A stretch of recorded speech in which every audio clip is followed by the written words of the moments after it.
Hi,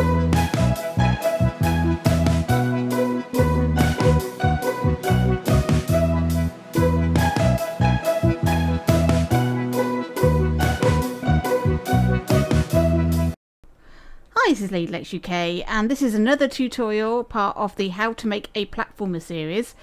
This is an actual request from a viewer.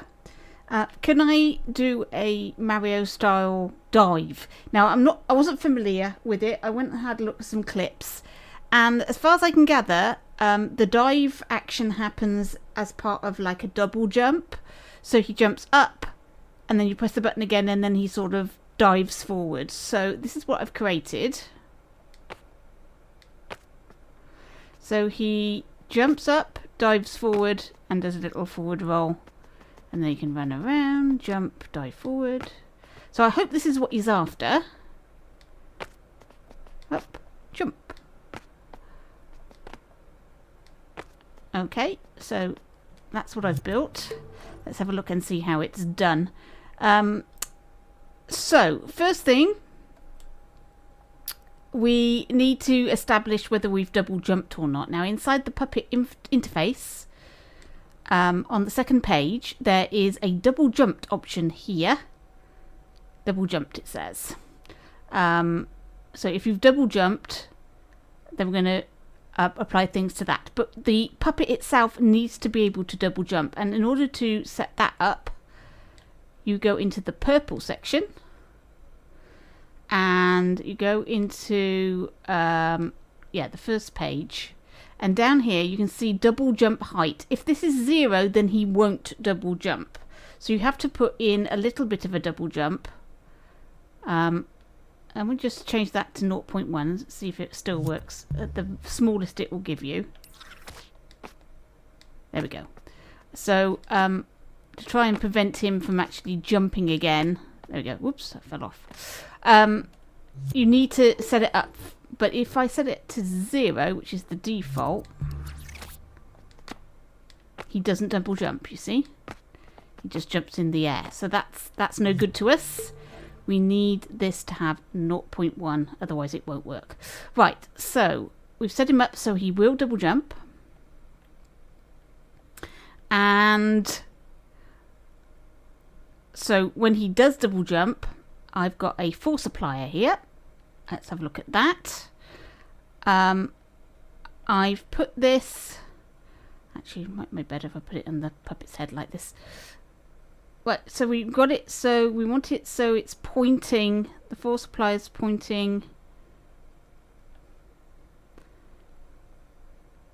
forwards, like so, on our puppet, so that he's pushed. That's the idea. I've got it set at 96%, 21.6 meters per second. You might want to play about with these to get it to work. And I've got it set to directional and push. So this is going to push him in this direction. So let's have a look and see what that's done now I've fiddled with it. There we go, you see? He's forced, when you push the button, he's forced forwards. Okay. So the pose is in this keyframe here. So if I was to select the keyframe, you can see I've put him into this sort of, I haven't done it particularly well. I did it very roughly and very quickly. You will make a much better job of posing him in his dive. There we go. We've got a dive pose, and also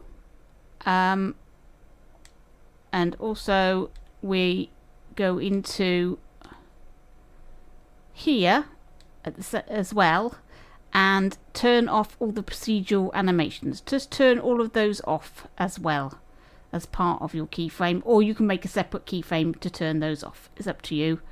It's probably better if you make 2 keyframes, one for the pose and one to turn off the procedural animation. Actually, that'd make it a bit easier, but there we go. So that you need two keyframes to do both of those things. Right. So in order to get the pose to happen for the entire length of him diving, we're going to put in a counter. And what this does is it makes this, which is currently a pulse, into a signal. So we're going to send that pulse that he's double jumped into this, and this is then going to be full. So this is a 1-0 counter. Once that is full, then we play the keyframe, and what resets it is when the player is on the ground. So we've got a link here from the on ground, which is also on the second page, and you can see it here, on ground. But we need to make sure that he has just jumped, otherwise he's going to reset all the time. So has he just jumped, and is he on the ground? If so, then we're going to set off this counter, and this counter is going to set off our roly-poly animation. So I've got a little animation in here to turn him over, and I'm not very good at animation, so I wouldn't say that these are definitely the frames that you want, but I've got it working. You just frame him up on a little step at a time, so he'll do a little roly-poly when he lands on the ground. And this on end trigger is wired into itself to restart, and also wired into this to restart. And once this is activated, this restarts this counter. So it will just keep going round and round and round in a loop. And that's it.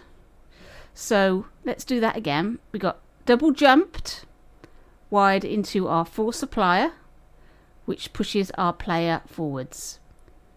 Double jumped goes into this counter, which sets off our pose. And you'll have another keyframe which will turn off the procedure animation. I've actually got it in this keyframe as well. Then this sets off this. So once we're active and we've jumped, as soon as we land on the ground, we then set off this counter, which sets off our animation to do the roly-poly. And then this is all reset, ready for you to press the button again. And the button press is the cross button, the normal cross button for jump, and that's how it works. So let's just see that in action again.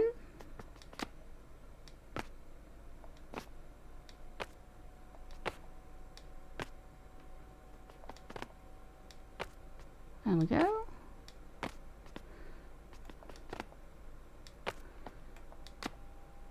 There we go, there's the action. I hope that's what you were after. Obviously a little bit playing about with it, changing the force, the amount of force will change. Put the force strength up to 100%, put the force speed up. Let's see what that does. That's 3 times the force strength. Yeah, there we go, he goes flying. Let's see, how far does he go? Whoa, he goes massive. So that's why you have to experiment with this a bit. Let's just put it down to 38. Let's see what that does. Yeah, that flew him quite a bit as well. Let's go back down to 23. Yeah, I think it's because I've got the this force strength really does make a difference. There we go. So like I say, you need to play around with it so you get it how you want it. Whoa, he's fallen off. But there you are. A dive and roll. Hope that was useful. Thanks for watching, and I'll catch you in dreams.